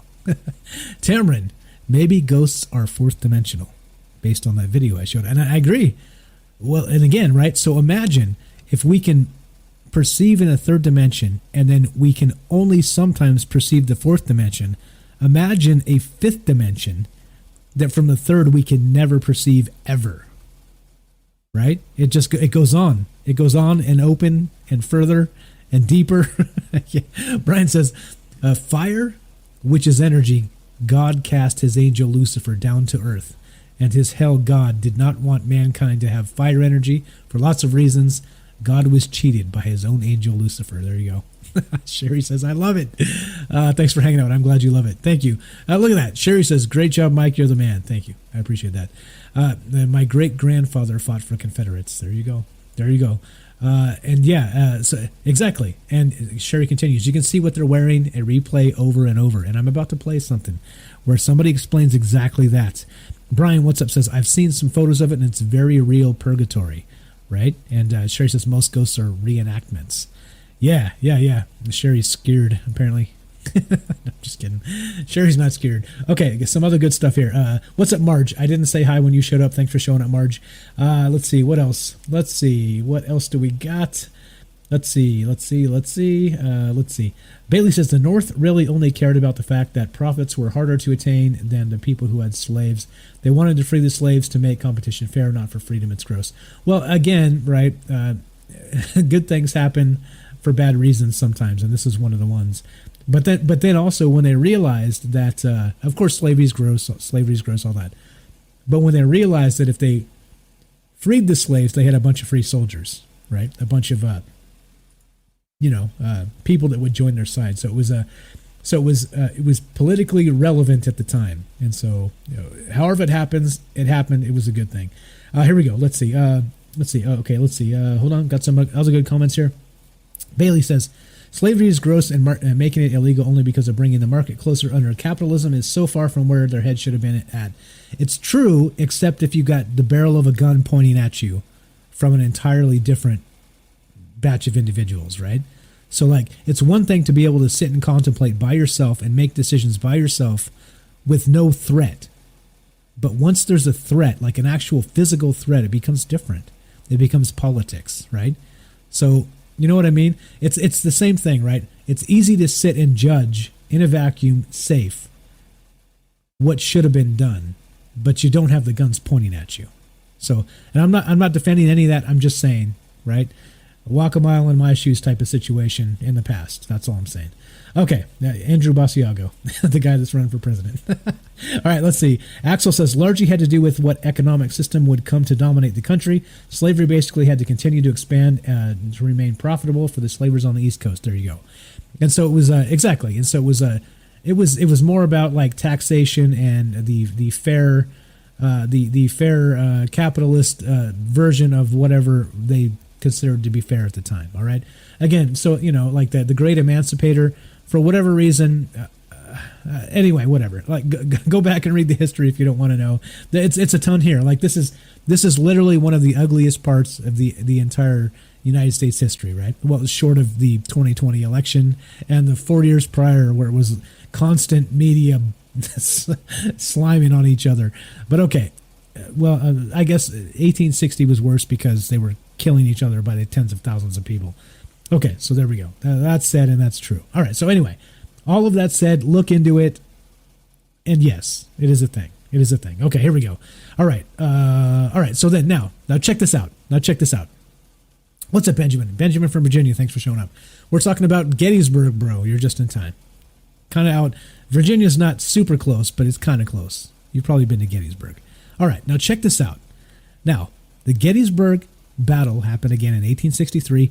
over 50,000 people died in 3 days, and this is what's happening now. This is a first-hand account of some individuals that were hanging out at Gettysburg because they were going to see it on November 11th, which, of course, is the day commemorated to the Gettysburg Address. Here we go. Part 1, listen to these guys. Listen closely to what they say, and it's very similar. There's these procession of ghosts that appear at Gettysburg on this battlefield. It's like these slices in time have been regurgitated, right? I hate to use that term because it's disgusting, but it seems like it's a thing. They're stuck in a time loop. It's like they're stuck in this like purgatory, Sheol, whatever you want to call it. They're stuck and they can't move on. Here we go. This is a fantastic story. Some folks that were out there and actually saw this with their own eyes, more than one person. Here we go. Part 1, the ghosts of Gettysburg, action. Do you believe in ghosts? Well, I do now. I'm standing here at the field where the infamous Pickett's Charge took place in Gettysburg, Pennsylvania. On that fateful July day in 1863, from the fields behind me, General Lee sent a large Confederate force that stretched a mile across this road to the Union lines, which are behind this camera. It was an ill-fated charge for General Lee, but prior to that specific attack, the 12th New Jersey, which was on the hill behind the camera, neatly positioned and carefully positioned behind a stone wall, was given the order to go forward because there were Confederate sharpshooters in a barn across that field. There's no longer a barn there because the 12th New Jersey, along with the 1st Delaware, burned it and captured 99 Confederates. In any case, during the entire action across Pickett's Charge field prior to the Pickett's Charge, the men returned to their lines and fought the rest of the battle for that day. When the battle ended, there was chaos everywhere. Thousands of men lie dead on the field from both sides. What happened next? Well, fast forward to about 10 years ago, to about the year 2000, give or take. And one particular evening, we were driving from town in Gettysburg out to a hotel outside of town to meet some friends. As we were driving through, the car got to this point, and there was a very, very low fog across the ground. I got a weird chill about it. I said, man, to the other guys, I said, did you happen to feel this? They said, no, they didn't feel anything. Well, we continued on to the hotel, met our friends, gave them a time to meet us back at the hotel, and back this way we went. Well, we got back to this point again, and lo and behold, I felt that chill one more time. My friend Phil, what he was doing was he pulled the car over. Okay, now this starts like many ghost stories, right? Very, very normal occurrence. You're you're going to a particular thing, a site, or whatever, a house, or this or that, whatever it is, and you got friends and people shuttling each other around in cars. But this one individual, he felt a chill every time, right? The ghost trope, right? Like they always say, you feel your spine tingle. You feel the air around you become cool. Right? And you're not exactly sure. You feel like you're being watched, right? Like this type of situation, like you don't know. Your senses somehow in the third dimension that we're in are in high alert because they're sensing something. Possibly, like we stated, from the fourth dimension. I don't know what's actually going on here. So they pass by, they go back a second time as they're going back by the battlefield. He feels this again, this chill in the air. So what happens? Let's continue. There's only 4 parts to this. It's not that long, but this is a very compelling story. Listen to this. Not one witness, multiple witnesses, and you may never believe what they saw. Part 2, action. And he said, let's get out, let's take a look. So we walked to this point. In the dark of night, on a Friday night, on the weekend of Remembrance Day, which is a weekend in November that commemorates Abraham Lincoln's Gettysburg Address every year, there were thousands of soldiers here and about, but not out here, not at this time. It was probably about 9 o'clock at night. We walked to this point, we looked across the field, and we saw 5 people walking across the field. I remarked to my friends that they can't be there. They're not supposed to be there. This is a government property. After dark, no one goes onto the battlefield. They're going to get us all in trouble. That's what I figured anyway. Well, we watched these guys for maybe 5-10 minutes, and they were in a walking motion, but they never moved forward. They just stayed in one particular spot. So we looked, and the second guy, there was one man, another man, and then a group of 3. The first man seemed to have a rifle on his shoulder as he was walking. The second man seemed to be falling down. And I'm looking at this thinking, what's going on here? And then the other 3 that were separated were walking too, but no one was going forward. You couldn't see their legs. They were in a fog about knee high. So we kept watching, and the 3 of us saw the exact same thing. What we saw was the middle man falling down over and over and over again. Why this happened, we don't know, but we all saw it at the same time. So when he fell, we all remarked at the same second, he fell again, he fell again. Well, we went back to the hotel, wide-eyed, a bit scared, and we told everybody that was meeting us there at that time, you're not going to believe what we just saw. And we brought them back here. And about 3 or 4 carloads, maybe 20 people, give or take, and they all stood at this point, and we all looked, and they all saw the same thing. Okay, right? They all saw the same thing. So I've got I linked a video there. This is from Gettysburg Ghosts, and this is not exactly the tale this individual is telling. This is somebody else with some actual footage. Again, some compelling footage. Now, keep in mind that fourth dimension, the geometry, right? The fourth dimension geometry, and then look at this, right? And I'm not going to full screen it. I think we may be able to get away with the overlay and the smoke in the background and the smaller and the, you may be able to get away with this on the smaller thing. So I'm not going to do it full screen. So if you guys want to watch it, I just dropped the link and you guys can check it out yourself. But there are definitely white ghost-like things out there. And if you fooled me, fine. Like if this is a good video edit or whatever, fine. These fuckers fooled me. But watching this and you hear the people talk in this video, there seems to be something out there marching in the woods. And this is at Gettysburg. I'm going to keep it looping as we play this guy. So that's part 2. They got witnesses. They all see the same thing. What are they looking at? Let's play part 3. This is Gettysburg, the battlefield, and how people see spirits, possibly playing history over in some sort of stuck, repeating loop. So here we go. Part 3 action. To try to go and figure out what that was all about, well, we really don't know to this day. We think we may have seen some ghosts, maybe not. Maybe it was our minds. I can't tell you what it was. But there's a bit more to the story. Hang in there. The story continues. These are the 2 gentlemen that, with me, were together that specific night during what we think we may have seen. I would like you to listen to the first-hand account of first Phil and then Dave. Phil? Yeah, we were standing here, and it would appear to be movement out in the field.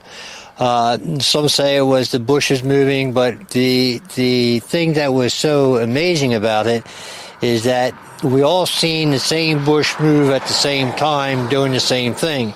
One of the bushes, or one of the things that appeared to be a human that was falling down. And Rich yelled 12th New Jersey, and it did look like one of the bushes had stood up and raised its rifle. What that was, I don't know. I can't really say. All I can tell you is what we all seen at the same time, and it was very amazing to me. So, Dave? Yeah, it was really neat seeing that. The first thing that I saw of the 5 men that took my eye was there were 3 of them together. I don't know if they were 3 stragglers together, if it was remains of maybe a color guard or something, but they were together and side by side, shoulder to shoulder. And it was obviously like they were walking on some rough terrain. They almost looked like they were tripping or falling down. And the even more amazing thing was when we came back here, we brought some friends, several carloads, about 10 or 15 people or so, and they all saw the same thing too. And when that second trip, I was one of the guys that walked out on the battlefield towards those men. Which we weren't supposed to do that night, but we won't tell anybody. No. you're not supposed to be on the battlefield at night, definitely. But we were so intrigued about going out there that to see what was going on, we could never get close to him. Okay. So they have witnesses, right? So he's not the only guy. He's got two people that also saw this. They went back and got a car full of people to come look at this because they saw some sort of reenaction happening out in the field, out in the battlefield at night at Gettysburg. Okay? And they saw 5 individual soldiers, and it was in a loop. And they continued to do like the same motion over and over, falling down, trying to trudge through the weeds and the grass and whatever they were doing, right? Through whatever, not through the landscape as it was currently, but as the landscape seemed to be back when this battle happened. And they're watching this and they're mesmerized, like, what the hell is going on here? Right? This is pretty nuts. This is pretty nuts. Okay, now, here's the last part. It gets even more weird than this. And here, I'm going to show this last one real fast, and I'm not going to play this because this one in particular, I think, is licensed, and this will get us, like, snap taken down. So I'm going to pasting the link. You guys can check it out. This link will also be in the description of the YouTube. So if you want to, if you're listening to an archive of this and you're like, shit, I missed it, it's going to be in the link. Like, it's going to be in the description box. Go check it out. It's called Gettysburg Ghosts Run. Let me check. Hold on. Let's make sure. Gettysburg Ghosts Run Across Road in this bone-chilling video. All right, check it out. Now, this has been licensed. Again, like I said, most of the best shit, most of the compelling shit has been licensed. These really short clips, 10, 12, 15 seconds type stuff, right?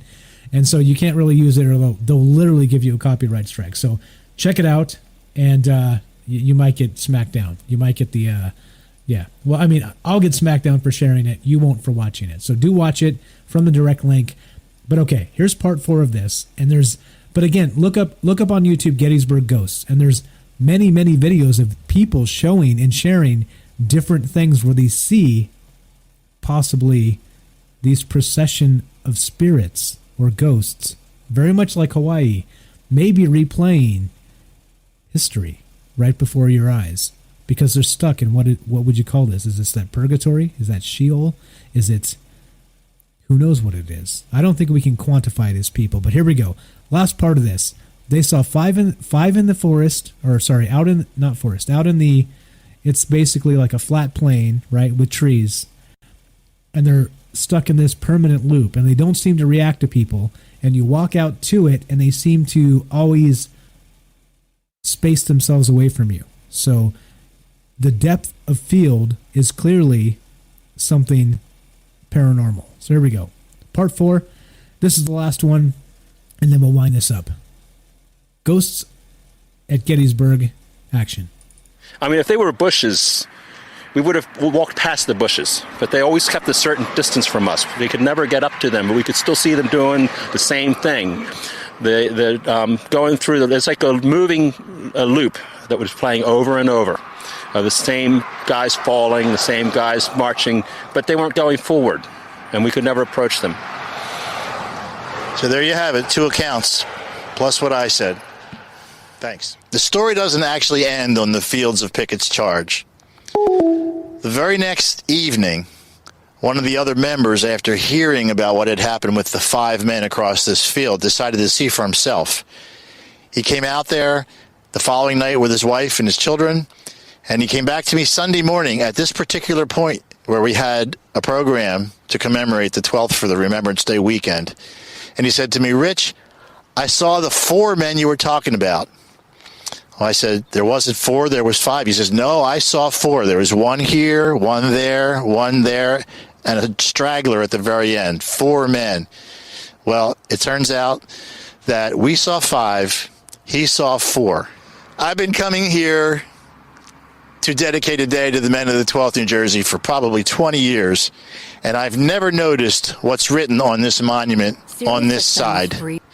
Basically, during the Battle of Gettysburg, the 12th New Jersey lost 120 men. But at the very bottom, it states that after all was said and done, and the men were on their way to future engagements, whatever they may be, a total of 9 men were missing and were never found, never returned to their ranks. So do the simple math. The 5 we saw on that Friday evening and the 4 that were seen on the following night, a total of 9. How many more people in this town that lost their lives in a horrible way are still trying to get back to their homes, to their families? Well, there's a lot of stories about the ghosts of Gettysburg. This has just been one of them. You can decide for yourself whether or not it's a true story or just fabricated in our minds. But to us, it was very true. There you go. Let me play this real fast. Give me just 30 seconds. I'll be right back.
Okay, I'm back. Sorry about that. I hate to give you like this spooky ghost trope, but I thought I heard somebody knocking at the door. I was like, what the fuck? Are you serious? There's nobody there. Okay, so anyway, I don't know. Maybe I'm hearing things. It's okay.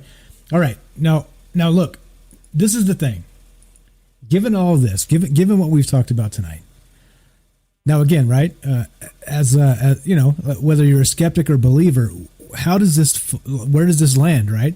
So like, there's clearly possibly a scientific basis behind this based on how time exists from the beginning to the end in a particular place all at once. All right. Scientists have suggested this. Time we don't even understand in and of itself. We understand time through the aging process, right? How we begin and we end. That's how we understand time. And that's basically it. Otherwise, we understand the relativity of it, thanks to Einstein and others that came after him. But what's really going on here? Is this a time loop? Are these individuals stuck in this? In some sort of, like you would say with the ghost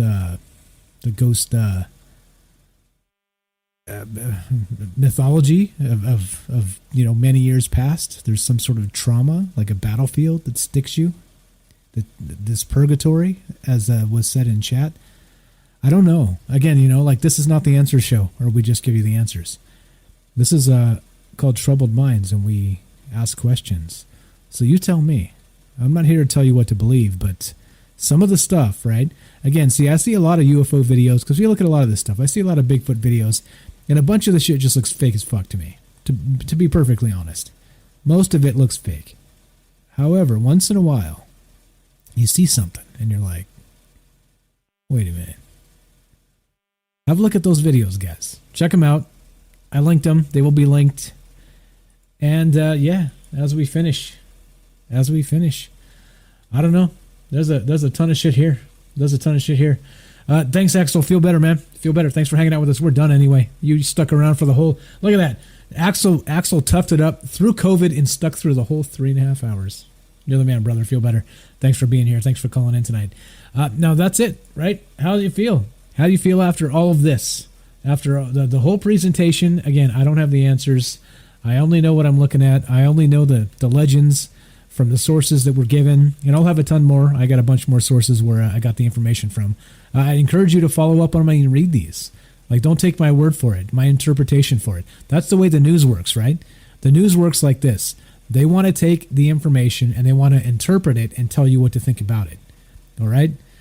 This is different. I want to look at it and not fucking decide because I don't really know, but I want you to make up your mind whether you decide or not. Tons of information here, tons of good stuff. Do follow up on me and fact check the sources. Fine, it's all good. It's about the conversation here. So yeah, I don't know. In the end, is purgatory real? Are these ghosts possibly just fourth dimensional things? Do we have slices of time? I don't know. I don't know. Quantum entanglement? The omniverse? I don't know. I don't really know. Again, if I knew, this would be the Answer Show, and this is not the Answered Show. The Answer Show, this is Troubled Minds Radio. All right, this was a fun one. I hope you guys had a good time too, and there's a lot of good information here. I'll post it all in the description under YouTube if you want to check it out. Yeah, here we go. Let's just play the outro music. Let's play the outro. What's up, Timothy? I see you on Periscope. You're in luck because we've got a piping hot archive ready for you almost immediately. Right? It's almost like served hot right into your lap. Thanks for showing up tonight. What else do we got? Who else do we got? Who am I missing? Benjamin says, you can see Civil War ghosts all over Woodstock, Mike. The town is in the middle of the battlefield in my state. There you go, right? Shit happens. I'm telling you, like, it's out there. Like, these are the things that people see. Sean says, many may have heard correctly talking and thinking about them conjures them up. I've heard that, right? Where you conjure them. Right? Those ritualistic things. Yeah.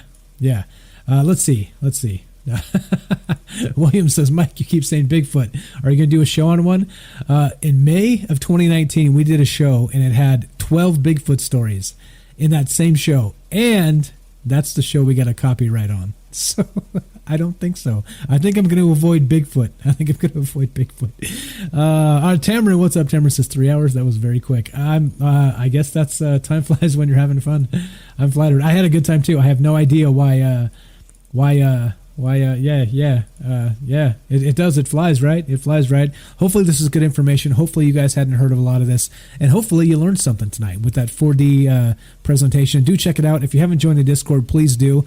I'm telling you, if we get taken down off of these platforms, I don't say anything revolutionary, right? I never have. I'm never going to, because I don't think revolutionary stuff is necessary except in your mind, right? If we can have the right frame of mind, we can come together and we can change things. I don't think grabbing guns is necessary. I don't think any of the rest of this. I just think, I don't know. I hate to call myself a revolutionary because then it sounds dirty and grisly and like you just picked me up out of the mud and put me on the front of the battlefield, and that's not the case at all. I don't think battle is necessary. I think we need to overcome ourselves. We need to be good to ourselves first and good to everybody else as a result of that. And hopefully, battlefields are things of the past.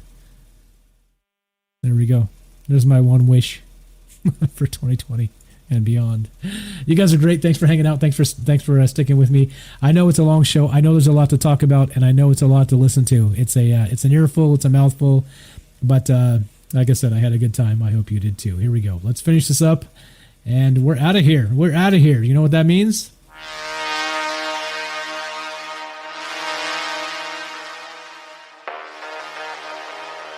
You're listening to Troubled Minds Radio. I'm your host, Michael Strange. I got you, Penny. Everybody knows that. I'm not going to... You say those things, and they track every word, and they shut you down. Everybody knows these things. I'm going to say this is a spiritual war. I'm going to say you get your mind right, and everything else follows. I'm going to say not much more than that. But I'm going to say I had a great time tonight. Thanks, everybody, for hanging out. Thanks for being here. Thanks for all the great calls. Thanks for the enthusiasm. And yeah, we'll be back. God willing, we'll be back Tuesday. Fridays we do this. 8 p.m. Pacific, 11 p.m. Eastern. And who knows what's next? Aliens, conspiracy, the paranormal. Hang in there. Do your best for yourself and for each other, and I think we'll be okay.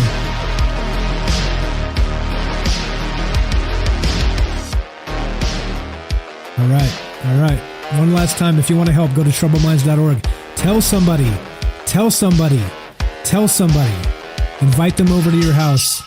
Social distance and wear a mask. But have them listen. Send them the links. Share. That there's good information, there's a good conversation, It doesn't have to do with propaganda. It doesn't have to do with paranoia. It doesn't have to do with fear porn. You don't have to be afraid. Please share. It's important. And as of right now, I'm honored you guys stick with me and hang around. You're all my favorites. And until next time, you're listening to Troubled Minds. And I'm your host, Michael Strange. We'll see you Tuesday night. Everybody have a great weekend. From our Troubled Minds to yours. Have a great night.